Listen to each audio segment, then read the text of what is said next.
Invitamos a subir al escenario a Alberto Morelli, expresidente de Maizar, y a Fernando Andrade, investigador del INTA y del CONICET.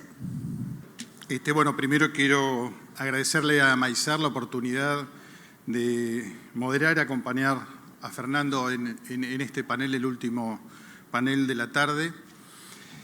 Este panel sobre ecofisiología del cultivo de maíz y el desarrollo sostenible. La verdad que para mí es un honor y un orgullo participar de este panel. Es un honor porque realmente poder participar con un profesional del nivel científico y fundamentalmente humano y de sensibilidad que ha demostrado a lo largo de toda la carrera como es Fernando, es para mí un honor. Y un orgullo, porque siempre es un orgullo compartir un panel con un compañero de facultad. En esta presentación, Fernando nos va a llevar de la mano sobre la segunda edición de la ecofisiología del cultivo de maíz, que está pronto a publicarse con el apoyo de Maizar, donde Fernando comparte este libro con María Otegui, Alfredo Cirilo y otros colaboradores. El ingeniero Fernando Andrade, el doctor Fernando Andrade, es investigador del INTA, investigador principal del CONICET y profesor titular de ecofisiología de cultivo de la Facultad de Ciencias Agrarias de la Universidad de Mar del Plata. Ha publicado 117 trabajos científicos en revistas de primer nivel internacional. Entre sus discípulos se cuentan graduados doctorales, de maestría y postdoctorales, no solo de la Argentina. Fernando ha sido distinguido con el premio CONEX y el premio Dr. Antonio Pieres de la Academia Nacional de Agronomía y Veterinaria. Y en el año 2020 recibió el premio Hussey a la trayectoria por la Comisión de Ciencias de la Salud. En función de los ganadores de este premio, Hussey a la trayectoria, se propone a la Presidencia de la Nación una persona para ser galardonada con la distinción de investigador de la Nación Argentina. Esa distinción recayó en el doctor Fernando Andrade. Recién me acabo de enterar algo más que enaltece la personalidad de Fernando. Les pido un fuerte aplauso. Hoy es su cumpleaños y nos está acompañando.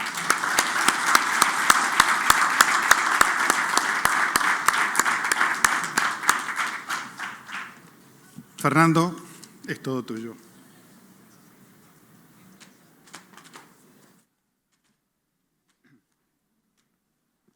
Bueno, quiero agradecerle a Maizar, a Pedro Viñó, que me llamó y me invitó, a Alberto, por acompañarme y moderar este panel. Y bueno, acá voy a probar una tecnología nueva, que no funciona, a ver. Ahí está, miren qué bueno que está. Es como un señalador que apaga todo el resto y remarca una parte. Bueno, para no extenderme mucho, yo les voy a hablar de la ecofisiología del maíz y la producción o desarrollo sostenible. Esto va a servir también como una prepresentación de este libro de ecofisiología de cultivo de maíz de segunda edición que Maizar muy gentilmente financia. Y estoy acompañado de María Otegui y Alfredo Cirilo como editores, pero después por muchos otros autores, varios de los cuales están aquí en la sala. Vamos a hablar 2 minutos, 3 minutos sobre desafíos de producción sostenible. Necesitamos aumentar entre el 2018 y el 2050, según los últimos cálculos que hice en la pandemia, un 47% en el mundo la producción de alimentos. Esto para Argentina es una oportunidad por nuestra capacidad de producir alimentos y también una responsabilidad. Hoy en uno de los paneles se mencionó esto. Si miramos los últimos datos de la FAO, los incrementos, el índice de producción agrícola mundial en función de los años, vemos que ese índice de producción agrícola está en línea con esta proyección de 47% al 2050 de aumento de demanda entre el 2018 y el 2050. ¿A qué se debe esto? Al crecimiento poblacional, ¿no? A fines de este siglo la población se va a estabilizar. pero la población continúa aumentando, entonces crecimiento poblacional, y también en la medida que aumenta el poder adquisitivo, aumentan las calorías y proteínas vegetales requeridas, básicamente por lo que tanto hoy se habló, de que cuando más es el poder adquisitivo, más consumo de carne, y esa carne necesita cereales y oleaginosas. Esto se lo comento como una curiosidad, pero me parece muy interesante. Esto es un reloj de arena. La parte superior es la población actual viva, somos todos nosotros, que vamos a ser 8.000 millones el año que viene. Y esta parte inferior son todos los seres humanos que han vivido y han fallecido desde que somos Homo sapiens. Son 14 veces la población actual. Es interesante. Y recuerden que en el 2100 la población humana se va a estabilizar, según las proyecciones de las Naciones Unidas. Tenemos problemas ambientales. Ahí está la lista. No los vamos a detallar ahora, no tenemos tiempo. Pero el gran desafío que tenemos es desacoplar la producción del impacto ambiental. La agricultura, como una de las principales actividades humanas, ejerce impacto ambiental, ¿no? Y el gran desafío que tenemos es satisfacer futuras demandas, que siga incrementando la producción de alimentos como lo ha hecho hasta hoy, con maravillosas demostraciones de innovación del ser humano. Pero a diferencia de lo que ha ocurrido hasta hoy, donde el impacto ambiental marcado en rojo continúa con la producción de alimentos, o sea, va acoplado con la producción de alimentos en gris, lo que tenemos que hacer ahora es satisfacer futuras demandas y reducir el impacto ambiental a niveles aceptables. Para eso, no deberíamos aumentar la superficie cultivada por todos los problemas que esto ocasiona. Emisiones de gases de efecto invernadero, pérdidas de biodiversidad, exposición de suelos frágiles a procesos erosivos, excesos hídricos que complican tanto nuestra producción. Tenemos que aumentar rendimiento por unidad de área y tiempo, pero en gran medida basado en aquellas tecnologías que aumenten eficiencia, productividad y reduzcan impacto ambiental. Estamos hablando del concepto de intensificación sostenible. Vamos a hablar ahora de tecnologías de procesos y la importancia que tienen las tecnologías de procesos en la intensificación sostenible. El conocimiento del ambiente, de cómo funcionan los cultivos, la biología de las plagas, las interacciones dinámicas entre los componentes del sistema, estos conocimientos guían los procesos de la producción como el manejo de suelos, manejo de rotación, manejo de cultivos, pasturas, manejo integrado de plagas. Procesos basados en conocimiento. Vamos a hablar de manejo con bases ecofisiológicas, como el tema que ahora vamos a desarrollar. La ecofisiología de cultivos es el estudio de los procesos y mecanismos determinantes del crecimiento, desarrollo y rendimiento de los cultivos en interacción con el ambiente. Y estos conceptos, como vamos a ver, son muy útiles para diseñar estrategias de manejo con el fin de aumentar la producción, la productividad de los recursos e insumos y la estabilidad del rendimiento y reducir el impacto ambiental. En el libro, en los sucesivos capítulos, charlamos sobre estos temas. El capítulo 2, desarrollado por María Otegui, nos muestra en este gráfico de la izquierda, esto ya me está fallando, Lucas, pero bueno, no importa, nos muestra la importancia que tiene en la velocidad de desarrollo, o sea, cuán rápido el cultivo pasa por sus sucesivas etapas, el impacto que tiene la temperatura en esto. Y fíjense que entre una temperatura base y una temperatura óptima, la velocidad de desarrollo aumenta, acortando las etapas. Y en el otro gráfico vemos el efecto que tiene el fotoperíodo, más allá de un fotoperíodo umbral, en alargar las etapas vegetativas en el cultivo de maíz. Conocer las fases, la fenología del cultivo, conocer las fases y sus determinantes es el primer paso para adecuar un cultivo al ambiente específico de producción, a un periodo libre de heladas, a una oportunidad de precipitaciones, o sea, conocer el cultivo y las fases y los factores determinantes.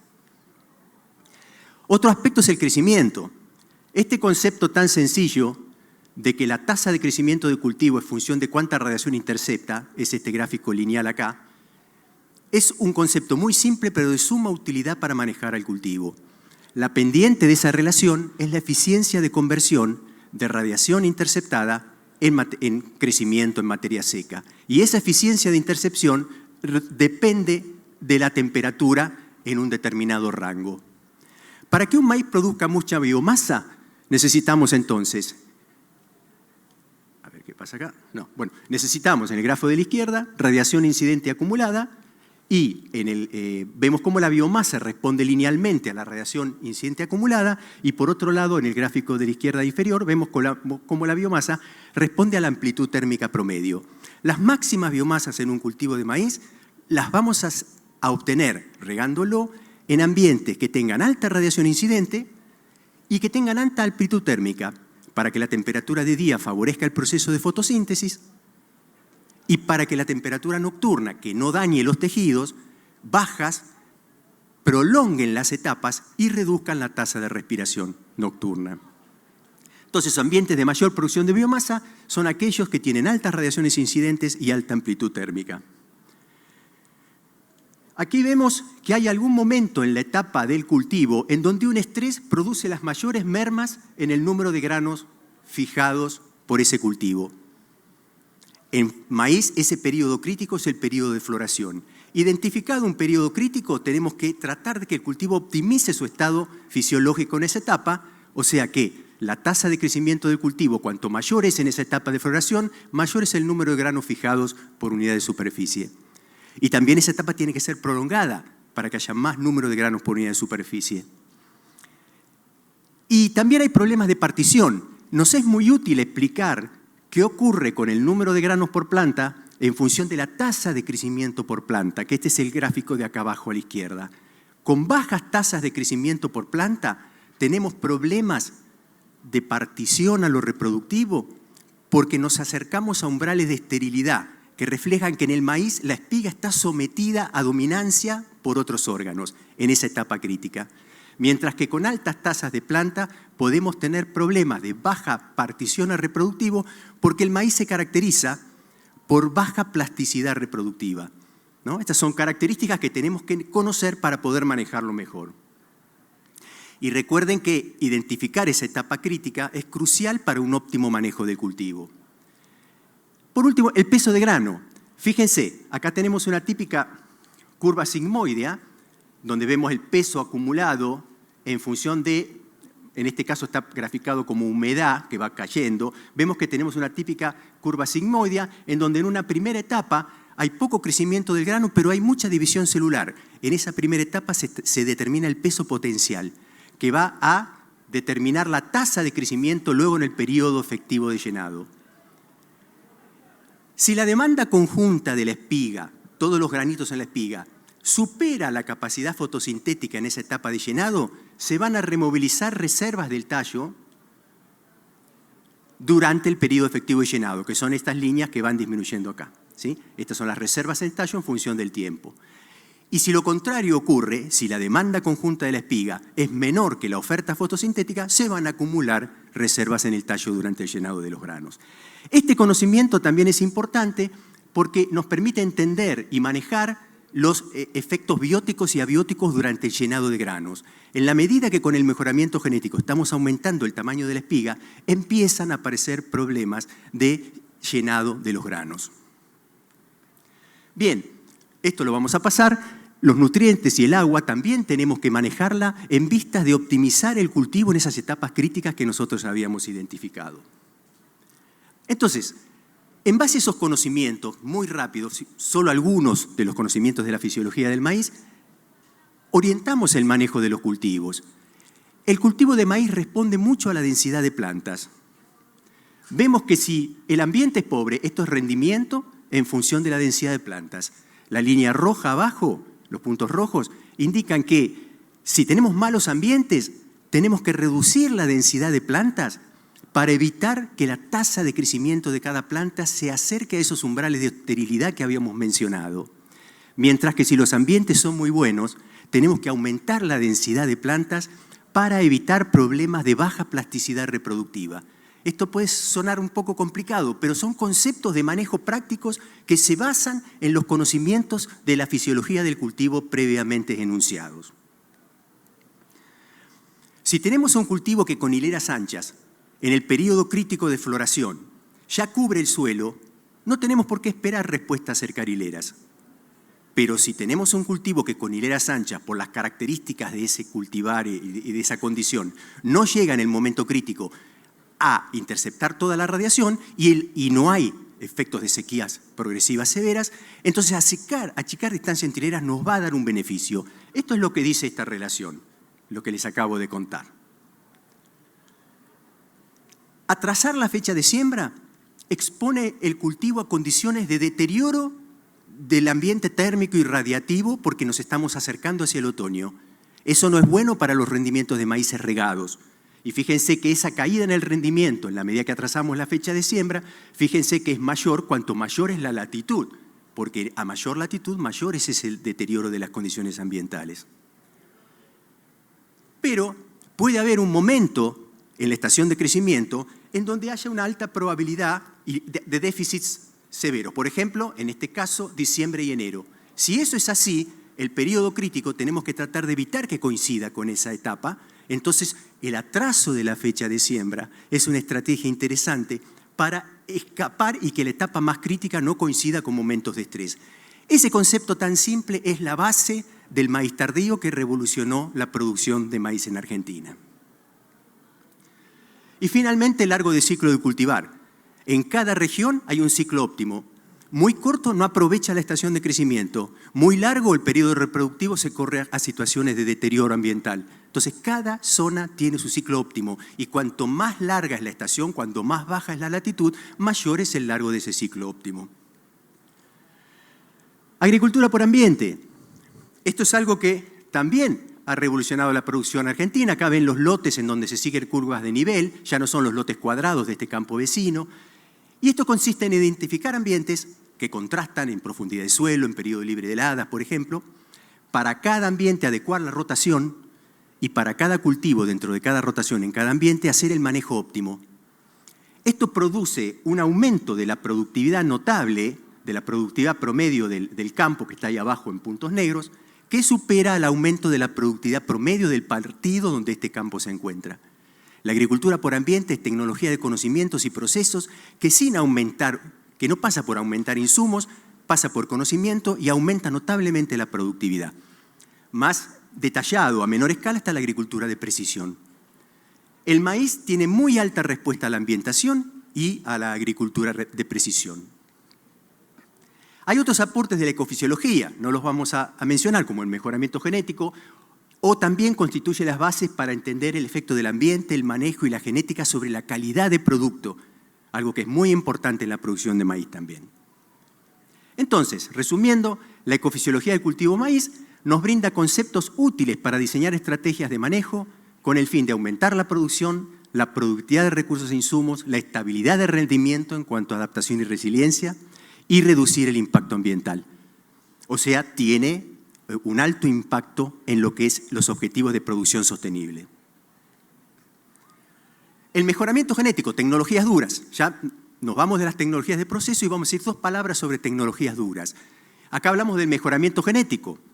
Acá están los datos de la tesis de Javier Di Matteo, que está por allá, y acá hay otras tesis que se hicieron también en Balcarce, que muestran que el mejoramiento genético, las líneas arriba, supera a los híbridos viejos, o sea, los híbridos nuevos superan a los híbridos viejos en ambientes malos y en ambientes buenos.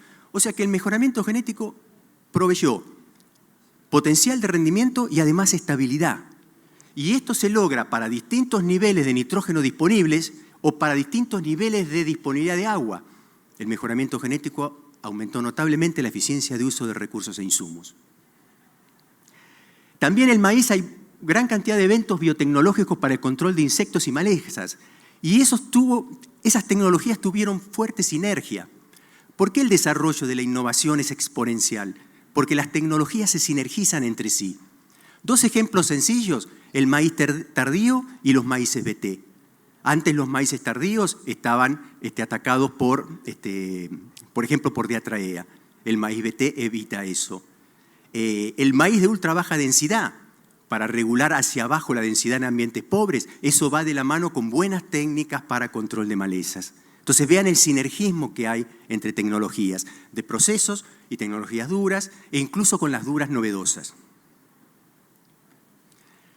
El maíz y la sostenibilidad. Acá nos estamos basando en un capítulo, cuyo primer autor es Octavio Caviglia, que está ahí, en donde en el nuevo libro se habla específicamente en ese capítulo de ese tema. ¿Y en qué contribuye? Bueno, cuando está el maíz en la rotación,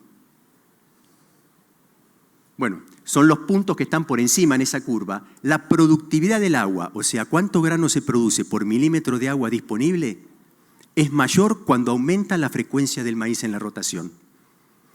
Esto está basado en un trabajo de un estudiante de Octavio. Así es, un estudiante de Octavio pasado. Y esto se obtiene para distintos niveles de captura de agua. O sea, poner el maíz en la rotación, el maíz, por tener tanta eficiencia fotosintética por varios motivos, es muy eficiente en transformar energía solar en materia seca, en biomasa. ¿Sí? Entonces, cuando aumenta la frecuencia de maíz en la rotación, aumentan los niveles de productividad de recursos e insumos. Por otro lado, acá tienen en este gráfico, cuanto mayor es el aporte de rastrojos, más positivo es el balance de carbono anual orgánico en el suelo. Y cuando aumenta la relación carbono-nitrógeno, también aumenta el balance de carbono en el suelo. El maíz, casualmente, por su alta capacidad de producción, produce mucho rastrojo y con una relación carbono-nitrógeno más alta que muchos otros cultivos. Entonces, la inclusión del maíz en la rotación mejora el balance de carbono en el suelo en comparación con otros cultivos. Y estos son los trabajos de Studer y Echeverría, más tradicionales de Balcarce, que en agricultura continua, cuanto más maíz tenemos en la rotación, la caída de materia orgánica a lo largo de los años de agricultura es más atenuada. ¿Qué otra ventaja nos permite el maíz? La diversidad de la producción. El aumento de la participación del maíz en la superficie total fue muy marcado en las últimas décadas. ¿Sí? Desde 2003 a 2018, la participación de maíz en la producción total se multiplicó 2,3 veces. Y eso es positivo porque hay más gramínea en la rotación y eso favorece a la diversidad y a la sostenibilidad.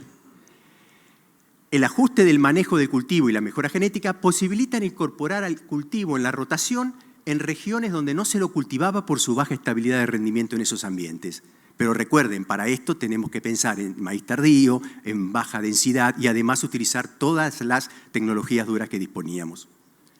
Y también la posibilidad de combinar al maíz con otros cultivos invernales para grano como colza, arveja, garbanzo, cebada o para cobertura. ¿Cómo venimos con el tiempo? Bien. El maíz en Argentina y el mundo, ya estamos terminando.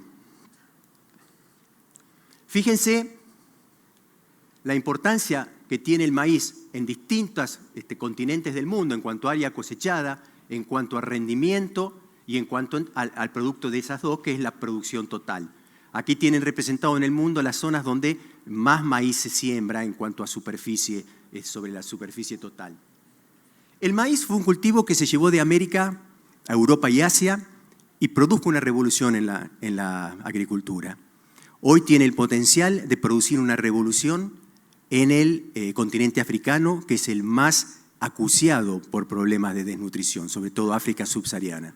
Ahí la superficie cultivada ha aumentado, pero los rendimientos no mucho. Entonces, esas brechas se pueden cerrar con tecnologías. Y en Argentina se multiplicó por 3 la superficie de maíz en los últimos 10 años. Los rendimientos fueron aumentando, pero se mantuvieron bastante estables, quizá en parte porque se expandió hacia zonas de menor productividad. Es uno de los principales factores que pueden explicar eso. Y en Argentina hubo progresos en cuanto a la sostenibilidad y el maíz tuvo mucho que ver en varios de esos progresos. Conclusiones. Ecofisiología del maíz.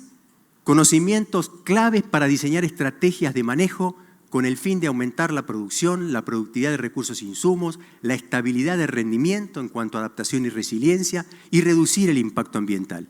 Si conocemos el ambiente, conocemos cómo funciona el cultivo, podemos manejarlo mejor de manera más sostenible. ¿Y por qué es importante el maíz para la productividad y la sostenibilidad? Porque es un cultivo de alta producción global, elevados rendimientos potenciales por esa característica de alta eficiencia fotosintética en comparación con otros cultivos y tiene alta respuesta a la disponibilidad de recursos e insumos. Notables progresos en rendimiento y estabilidad de rendimiento por mejora genética, biotecnología, manejo con base ecofisiológica y hemos hablado de las interacciones entre estos factores. Es un cultivo altamente tecnificado, enriquecido en información y enriquecido en conocimiento. Y contribuye, el capítulo de Octavio no muestra claro, contribuye a la sostenibilidad de los sistemas productivos por mejorar productividad, eficiencia de uso de recursos e insumos, la diversidad, la intensificación de la secuencia y los aportes de carbono al suelo.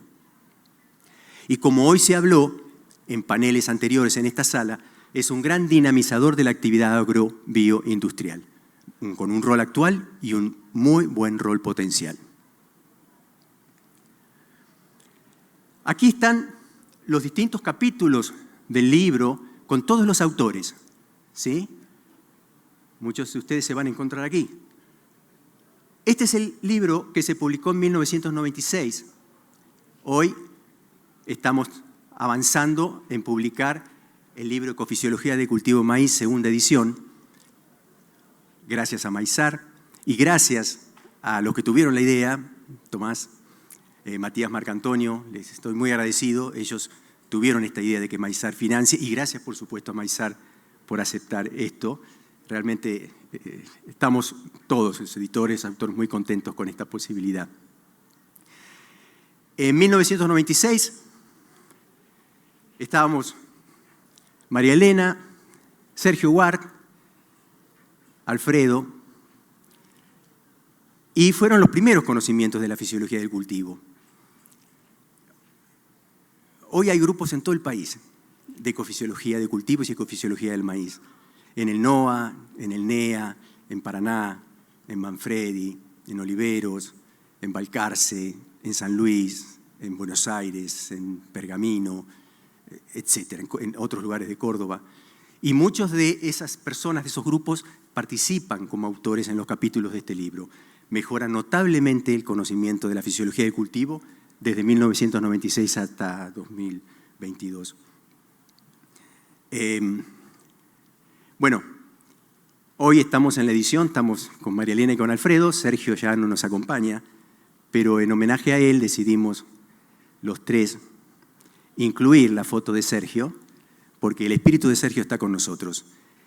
Y los que lo conocen saben cuánto habla de Sergio esa foto. Habla muchísimo de él. Bueno, muchísimas gracias a Maizar, muchísimas gracias a todos por escuchar.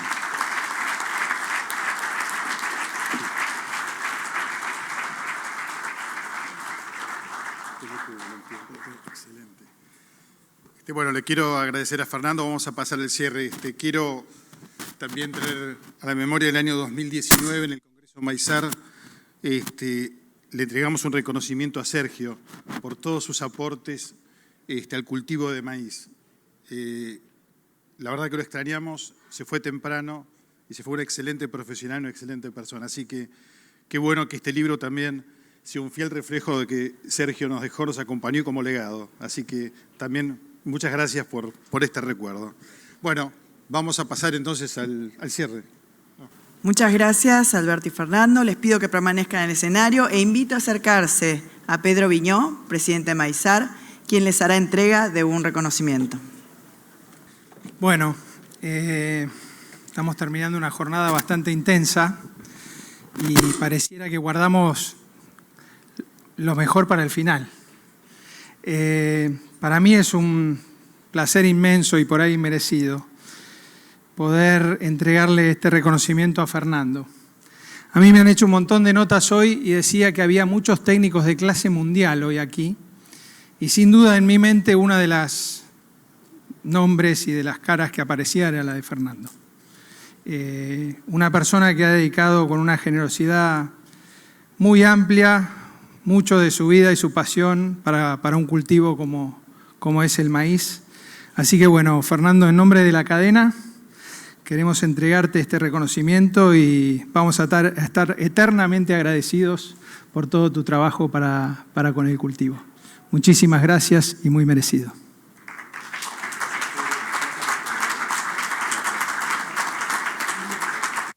Vamos a seguir agradeciendo y ahora le toca a Alberto.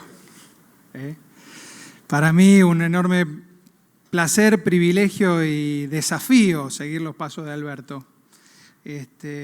Bueno, simplemente, Alberto, agradecerte enormemente porque sabemos que le has puesto el alma y has dejado una vara muy, muy alta que espero que por lo menos nos acerquemos. Muchísimas gracias por tu trabajo en Maizar.